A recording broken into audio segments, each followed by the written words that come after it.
தீபக் முகமது ஏன் இவரை பற்றி இன்றைக்கு சமூக வலைதளங்களில் அதிகமாக பேசப்பட்டு கொண்டிருக்கு அப்படின்னா, ஜிம் மாஸ்டராக இருக்கக்கூடிய இவர் சமீபத்தில் கடைக்கு பொருட்கள் வாங்க போறாரு. அந்த இடத்துல 30 வருடங்களுக்கு மேலாக பாபா என்கின்ற பெயரில் ஒரு இஸ்லாமிய முதியவர் கடை நடத்திட்டு இருக்காரு.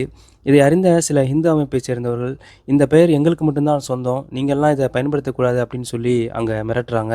இதை கவனித்த தீபக் அங்கே போய் அவங்கக்கிட்ட பேச்சுவார்த்தையில் ஈடுபட்டு சொல்கிறாரு, ஏன் இவர் இந்த கடைக்கு பெயர் மாற்றணும் என்று கேட்கும்போது அவங்களுக்குள்ள சில பிரச்சனைகள் வருது. அதுக்கு இந்து அமைப்பைச் சேர்ந்தவர், நீ யார் அப்படின்னு கேட்கும்போது, என் பேர் தீபக் முகமது, இப்போ என்ன பண்ண முடியும் அப்படின்னு கேட்டு முஸ்லீம் முதியவருக்காக பேசுகிறாரு.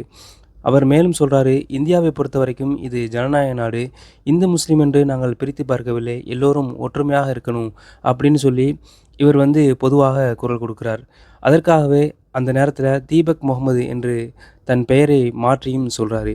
இவர்களை போன்றவர்கள் இருக்கும் வரைக்கும் எங்களை யாரும் பிரிக்க முடியாது. இதுதான் எங்களின் ஒற்றுமையும் கூட.